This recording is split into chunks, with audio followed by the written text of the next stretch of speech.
Assalamu alaikum, pessoal. Espero que vocês estejam bem. Estou excelente. Gravando esse vídeo aqui para a gente conversar um pouco sobre o uso do sangue e o sacrifício religioso, principalmente dentro da Quimbanda, que é uma religião com um preceito obrigatório de sacrifício religioso. Nós usamos o sangue como base para quase tudo dentro da nossa religião. Então hoje esse tema muito importante, que é muito discriminado, vítima de muito preconceito e de tabu dentro da sociedade. Uma sociedade hipócrita onde se alimentam de carne, onde matam animais para se alimentar, e nós que entregamos os animais aos deuses também nos alimentamos dos mesmos, né? Somos discriminados por nossas práticas, não pela prática em si, né? Porque se assim fosse, a sociedade hipócrita que condenaria esse ato se tornaria vegetarianos, né? Se tornariam vegetarianos, mas como eles continuam a bater e se alimentar de animais, então isso é uma pura hipocrisia. Fazem isso como uma manifestação de ódio gratuito, como uma forma de destacar um grupo de outro grupo, né? Um grupo monoteísta do grupo pagão, né? O mão esquerda, mão direita, como chama, enfim.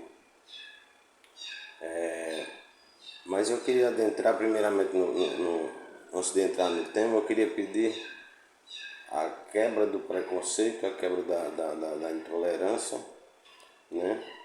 Pois isso é um fundamento muito antigo, o uso do sangue. Inclusive toda a religião monoteísta ela é coberta dentro desse contexto, né, do sangue. Como, né? Então, todo esse pessoal que é contra, né, o sacrifício religioso, talvez eles não tenham lido ainda o livro próprio da religião deles, que fala desde o começo em sacrifício religioso de novilhos, de bodes, de cabritos, de bezerros. Mais na frente vai haver sacrifício humano, certo? E não é de Deus estranho, é do próprio Deus, enquadrado como sendo Deus da judaico-cristão, né? E lá na frente vai ter, né, João capítulo 3, versículo 18, Deus amou o mundo de tal maneira que entregou o seu Filho para que todo que nele crê não pereça, mas tenha a vida eterna. Mas bem, como Deus amou o mundo de tal maneira que entregou o seu Filho unigênito, se lá atrás no Velho Testamento está falando que Deus se arrependeu de ter criado o mundo, né? E uma hora vai dizer que Deus está entre as nações, outra hora vai dizer que quem ama o mundo é inimigo de Deus. Então Deus ama o mundo ou não? Devemos amar o mundo ou não? Fica uma coisa bem contraditória dentro do próprio contexto do livro. Para quem estudou pautadamente, fica um contexto bem contraditório, se a gente for parar para analisar, para estudar, né? E nós devemos ter bases sólidas do nosso estudo, da nossa espiritualidade, para a gente chegar até um raciocínio lógico, para a gente chegar até um lugar fixo, né? Para a gente não ficar titubeando em várias informações duvidosas, arcaicas, né? Então a primeira coisa que a sociedade tem que tentar trabalhar é isso aí, derrubar da hipocrisia, porque todos se alimentam da carne e os animais também se alimentam uns dos outros. Eles estão com fome, eles pegam aqui, ó, aperta, né, sangra e eles se alimentam daquela energia. A natureza está assim, constantemente em movimento, transformação, os animais vão se alimentando uns dos outros, né? E nós que somos o topo da hierarquia, nós somos diferentes, nos aproveitamos dos vegetais, dos animais, né? De tudo que pode nos oferecer energia para nós sobrevivermos nesse plano, tá? E um dia também nós fornecemos a energia que nos foi dada de volta para o Espírito Maior, né? Para o nosso Pai Maior. Então, vejamos que existe toda uma hierarquia, existe todo um jogo de fatores dentro da vida que não depende de mim nem de você, né? Mas existem algumas pessoas dentro de vertentes atuais, né, que insistem em querer despolarizar ou polarizar, né, eu não sei, mas eles querem anular um lado da criação, deixar só um lado bonito, o lado útil, o lado proveitoso, o lado bonito aos olhos, encantador, e tudo o que é desagradável aos olhos, enfim, aos seus cinco sentidos é. Mas eu já disse aqui que tudo é uma moeda de dois lados, tudo na natureza tem uma dupla face, um duplo sentido, certo? E isso aí é um tema bem longo, né? Para não esticar, o meu objetivo aqui com essas informações é fazer com que seja derrubada essa hipocrisia. Se você se alimenta de carne, né? Se você se alimenta de animais, você não tem o que falar sobre a prática dos sacrifícios religiosos, certo? Então vamos lá, pessoal, vamos para as fundamentações. Qual a fundamentação do corpo dentro da Quimbanda, né? A fundamentação do corpo da Quimbanda é que o sangue possui a vida em si. Os antigos, os estudiosos, os filósofos religiosos, espiritualistas, desde a antiguidade, diziam que o sangue possui a vida em si. Então nós estudamos que a energia Ki, a energia axé, a energia vital da vida, do espírito em si, está, né, nos nossos órgãos vitais dentro do corpo, né, que formam nossos chakras, como já foi falado em outros vídeos. E essa energia, quando ela é aberta de alguma forma, então ela escorre para fora, né, do corpo, né, gerando uma ruptura energética, fazendo com que essa energia flua, né, até o exterior. Né? Então, quando nós fazemos uma abertura que essa energia possa fluir para fora, certo? A gente, na mesma hora, a gente coloca a nossa vontade forte, nossa intenção, pensamento forte, moldamos uma tela mental, uma visualização para o que nós queremos atrair, para o que nós queremos criar, para o que nós queremos manifestar em nossa vida, na vida do nosso cliente, né? do nosso filho espiritual, enfim, da pessoa que está incumbida de nossa proteção. Então nós vamos manifestar através daquele momento que você está sendo derramado, que a vida em si está sendo derramada, aquela energia está sendo direcionada pela ponta da faca, que é a varinha mágica do Quimbanda, né? Então naquele momento a gente está direcionando aquela energia da vida daquele animal, aquela energia daquele sangue, até a vida daquela pessoa, até a área da vida daquela pessoa que esteja em deficiência. Pode ser a parte amorosa, pode ser caminhos de dinheiro, pode ser proteção, enfim. Qualquer objetivo, né, que quem vai dizer é a pessoa em si, né? O cliente ou o filho. Então esse é o fundamento principal, certo? Agora, se você está assistindo esse vídeo e quer insistir depois, dar uma de aventureiro e querer pegar uma faca que não é consagrada e nem você tem achado de faca, ou é mestre, alguma coisa, algum iniciado, e tentar fazer isso sem nenhuma instrução para se aventurar, não faça, certo? Porque todo procedimento religioso ele é guardado, certo, por tronos, certo? Tronos angelicais ou demoníacos que guardam os mistérios dentro da magia, certo?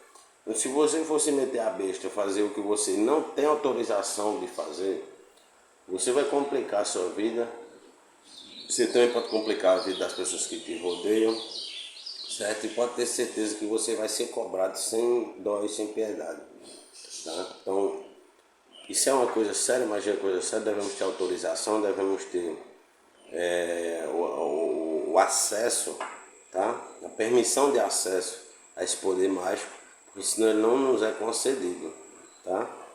Então, devemos ter em mente, certo, que aqui está concentrado o nosso poder pessoal total e mágico. Mas muitas das vezes, pessoal, nós não temos totalmente esse poder mágico desenvolvido, certo? É por isso que nós estamos vivendo, pois estamos nos aperfeiçoando numa missão, numa evolução progressiva e contínua, tá? Então, como todo ser humano ele não usa mais que 10% da sua capacidade mental cerebral, né? Ou seja, ele não usa nem 80% do seu poder pessoal, né, que ele possui. Então, nós usamos de ferramentas que possam potencializar o pouco de poder mental que nós utilizamos e possuímos, certo? Até que através disso esse poder possa ser aumentado e potencializado, né, através do fator tempo que aprimora todas as coisas, certo, pessoal? Então, ao passar do tempo com a técnica, né, com a prática da técnica, nós vamos chegando próximo a uma evolução maior, um caminho de uma perfeição, né?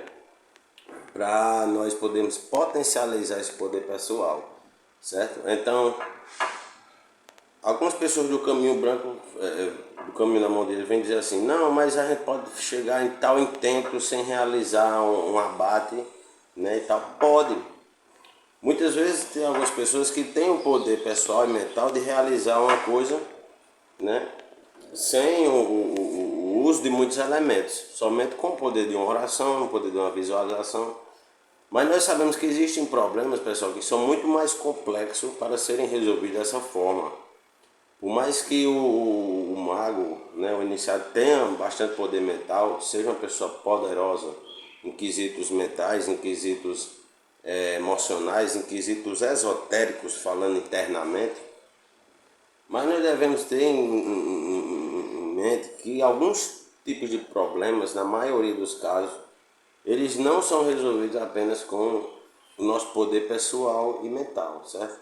Porque muitas vezes envolve maldições hereditárias, vão envolver laços de outras vidas, vão envolver dívidas com espíritos, dívidas com demônios, e aí só o que pode resolver nesses casos, né? Muitas vezes é a propiciação através da vida ou do sangue que, que possui o espírito em si, tá certo? Então, essa é a primeira parte para que vocês entendam. A segunda já foi falada aqui em outros vídeos, vou só lembrar para ficar bem explícito. E a segunda parte é que os Exus da Quimbanda, eles não sobrevivem de forma imortal no astral, no plano espiritual, sem a prática desse ato que seria o sacrifício religioso, certo, pessoal? É que nem você está aí do outro lado me assistindo, mas você vai continuar aí 3, 4, 5, 7 dias aí nessa cadeira, sentado me assistindo, sem comer, sem se alimentar? Não. Então, é a mesma coisa, né? Os nossos espíritos, quimbandas, os nossos tatas que estão do outro lado, nossos gangas, eles também precisam de uma alimentação que não é que nem a nossa 3 vezes, 4, 5, 6 ao dia, mas é uma alimentação mais espaçada que vai segurar o duplo etérico dos mesmos, certo, pessoal? Então, a gente faz isso para que o duplo etérico se mantenha luminoso no astral, se mantenha com vida, eles possam se manifestar no plano astral, possam ter sua roupagem, certo? Eles não venham se tornar formas ovoides, como já foi falado, ou renascer em um plano desconhecido, tá certo? Então, essa segunda coisa mais importante, eu queria que vocês agregassem. Também queria falar um pouco aqui sobre algumas religiões que são espíritas, certo? Que são espíritas, mas misturaram o espiritismo, que é necromancia. Para quem não sabe, espiritismo, não importa se é kardecista ou o que for, espiritismo é necromancia, é invocação aos mortos, certo? Se eu estou psicografando uma carta aqui, eu estou fazendo o quê? Necromancia, estou invocando um morto psicografar uma mensagem de um morto, uma carta. Então isso é o que? Necromancia, invocação aos mortos. E pessoal, eu não sei de onde que vocês tiraram a mistura do espiritismo, da necromancia, da magia negra, com a mistura de coisas da Bíblia. Eu não entendo. Porque primeiramente, lá no Velho Testamento, fica bem claro que o Deus judaico-cristão proíbe qualquer leitura de adivinhação do futuro, ele proíbe qualquer consulta a espíritos, ele proíbe o uso da mediunidade, certo?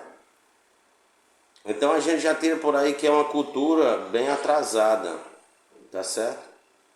Porque eles proíbem a mediunidade, só que eles mesmos se usavam da mediunidade. Eles proibiam a adivinhação, mas eles mesmos se usavam do Uri e Tunim, que era um jogo adivinhatório dos hebreus.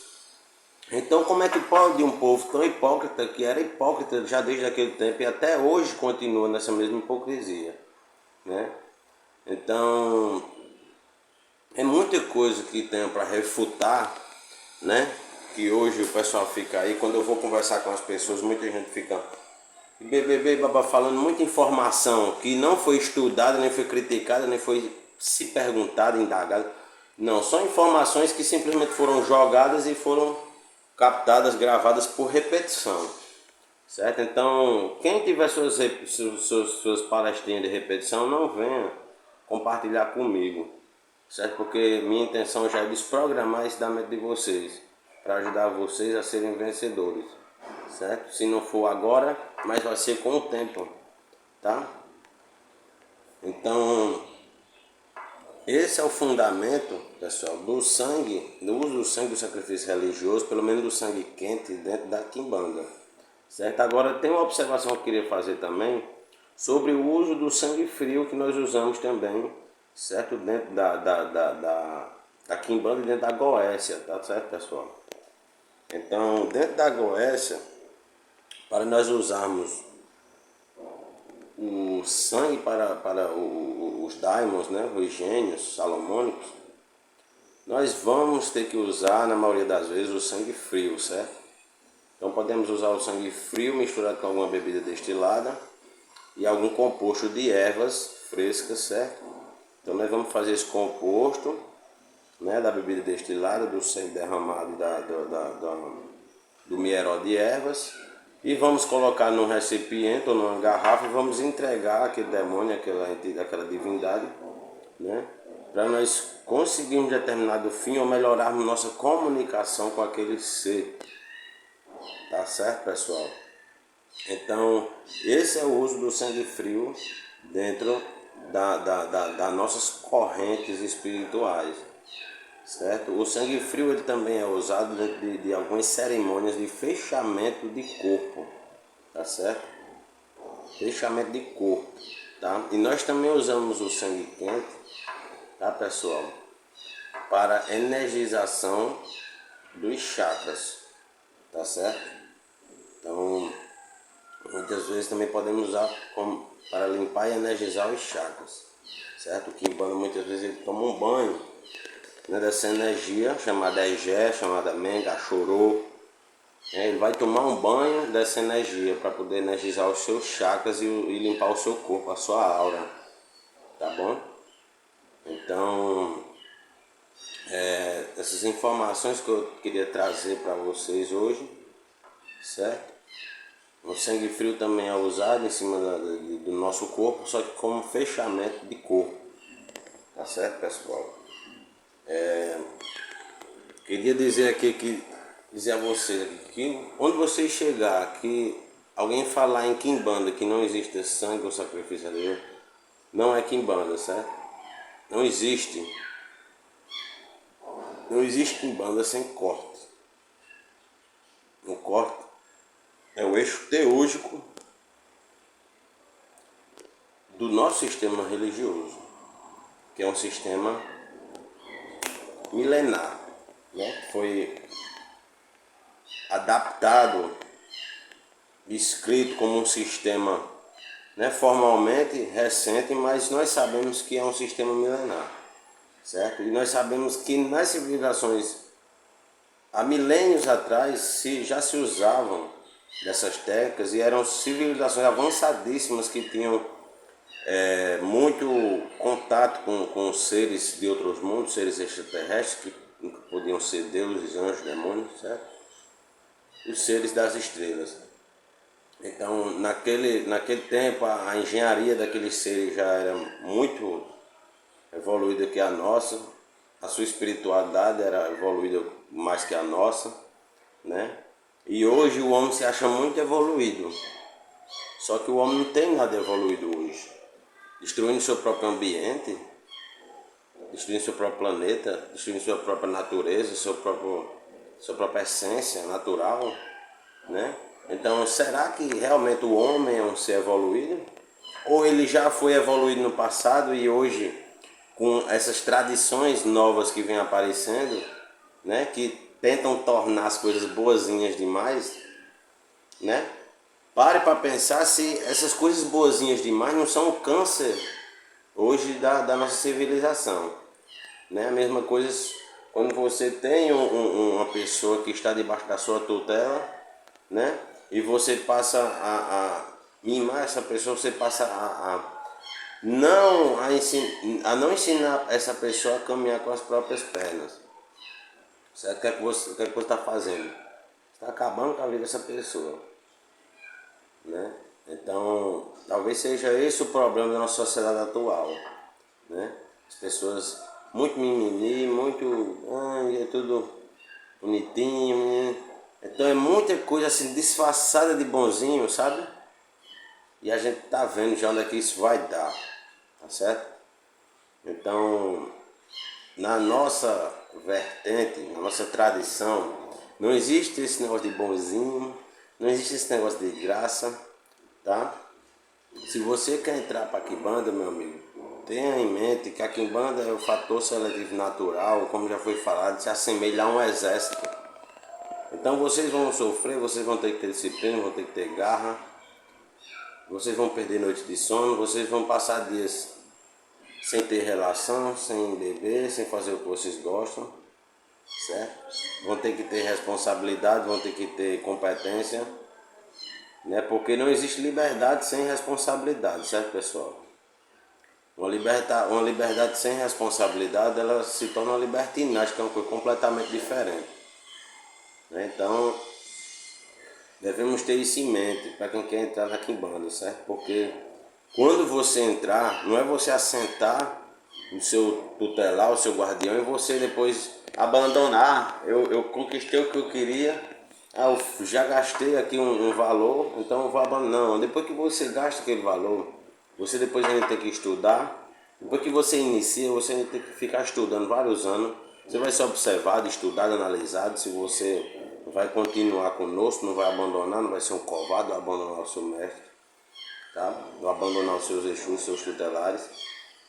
Então, isso tudo é observado e gradativamente, progressivamente, conforme a evolução do Quimbanda, ele vai recebendo os seus axés, suas gratificações, né?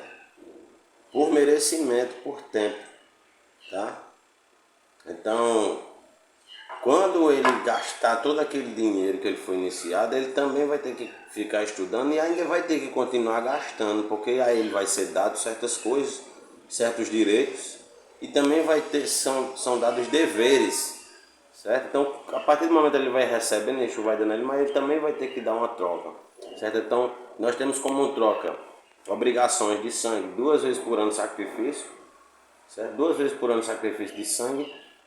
Exu recebe a Mengo, a Chorô, recebe o Egé, tá certo? Nós temos aí, uma vez por mês a gente vai dar uma bebida, tá certo? Uma garrafa de bebida. Vamos dar frutas, vamos dar um pardê de farofa, tá certo? Pode ser de dendê, de mel, enfim, quem a entidade pede.